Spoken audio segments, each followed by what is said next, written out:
This is Aaron Asen with Richards and Jurusik Immigration Law. So denaturalization is back in the news, and there's a lot of stuff flying around about it, some of which is accurate and some of it which is not so accurate. So what I want to do is talk to you for just a little bit, answering some frequently asked questions about denaturalization. So question number one, can the Department of Homeland Security or the Department of Justice strip me of my U.S. citizenship if I naturalized as a U.S. citizen? And the answer to that question is no. Only a U.S. district judge can denaturalize you. Now, when you became a naturalized U.S. citizen, you went through the Department of Homeland Security and specifically through USCIS. But they can't take it away. They can only grant it. And the U.S. Department of Justice can bring proceedings to have you denaturalized, but they have to bring them in U.S. District Court. They don't have the final. They don't have the final say on that. So again, only a U.S. District Judge can denaturalize you, and that's only after a hearing in federal court. So let's go to question number two. What sorts of things would I have to do in order to have my citizenship, my naturalized U.S. citizenship, taken away? So far and away, the biggest reason why somebody is denaturalized is because they make a material omission in their citizenship application, or they obtain citizenship by fraud. So this is the type of situation, and you may have heard about them where, in fact, it was in the news where somebody committed a crime in another country before they naturalized, and they failed to tell the U.S. government about that conviction in their applications, and so they got denaturalized. We've seen this a lot with war criminals from World War II, where they are attempting to hide, and so they come over to the United States, they apply for U.S. citizenship, and then we later find out that they were Nazi war criminals. Those individuals have their citizenship taken away. And remember, there is no statute of limitations when it comes to denaturalization. So if you apply when you're 20 years old and you make a material omission or you commit fraud, you could be hauled in when you're 70 into federal court if they find out about it. Now, one other thing that's important to note is that this material omission or the fraud could be committed at any stage of the process towards naturalization. So if you lie on a visa application, or if you lie on a green card application, or you lie on the N-400, which is the naturalization application, at any of those phases, if you if you commit a material misrepresentation or you're committing fraud, you can be denaturalized based on that, because all of those are considered parts of the process to obtain naturalization. So very important. Now, there are two other minor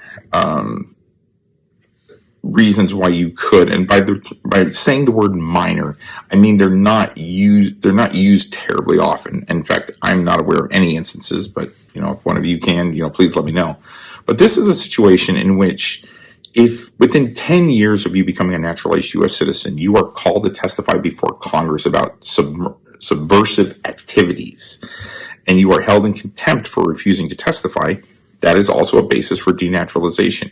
This came up in the 1950s when, during the Red Scare, and it's still on the books. That is still a reason you can be denaturalized.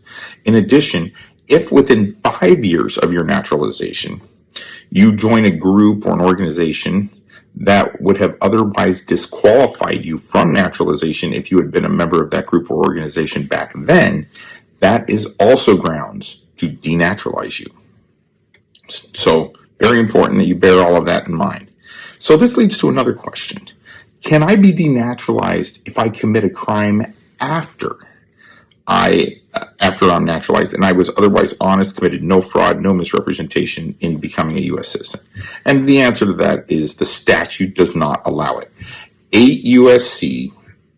1451 lays out all the grounds for which somebody can be denaturalized, and that is not one of them. So if you commit theft, or you commit a DWI after you've been naturalized as a U.S. citizen, you are entitled to all the protections as a U.S. citizen, and you can't lose your citizenship on that basis alone. Now, let's say that you commit a crime in furtherance of a crime that maybe you committed prior to naturalization. and that's another story. But if you commit a crime after you're naturalized and you were otherwise honest and there was nothing else going on that would have prohibited you from naturalization before, then you cannot lose your naturalization on that basis alone. So you're called into this hearing. You receive notice from the DOJ that they're bringing you into federal court to try to denaturalize you.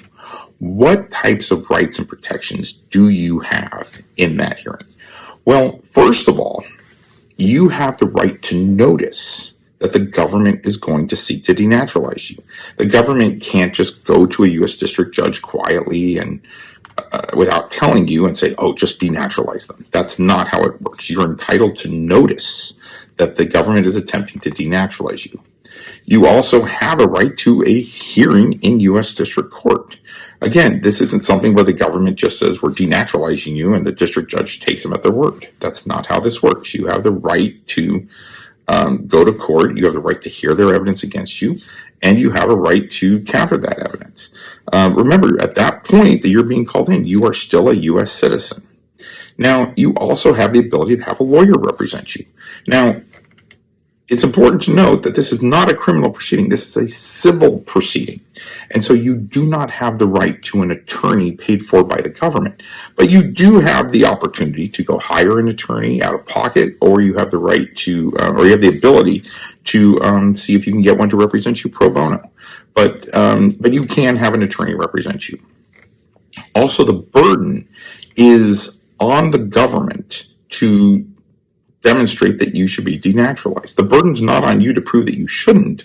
The burden is on them to prove that you should be. And the standard for that is what we call clear and convincing evidence. Now, you may have heard about things like beyond a reasonable doubt, which is the standard in a criminal proceeding. But clear and convincing evidence isn't quite beyond a reasonable doubt, but it is certainly pretty high up there. It's a very high standard, very high burden, especially in a civil context. And so you have the right to make sure that the government, meets its burden. Now, here's something else that's kind of important to understand. And that leads to our final question today. Are these rules new just with the current administration? And the answer to that is no. The most current iteration of the rules today were codified back in 1952. And they largely remained unchanged. The only major change in the last few years was in 1994, which actually removed an additional ground for denaturalization, which was if you got naturalization and then you went to a foreign country and lived there within a certain period of time of receiving your naturalization, then you could also be denaturalized. Well, in 1994, the Congress took that one out. So those are just some frequently asked questions associated with denaturalization. I hope you found this helpful. I hope it dispelled some myths or maybe some other things you've heard around. If you have any further questions, please feel free to contact us at Richardson Jurusik.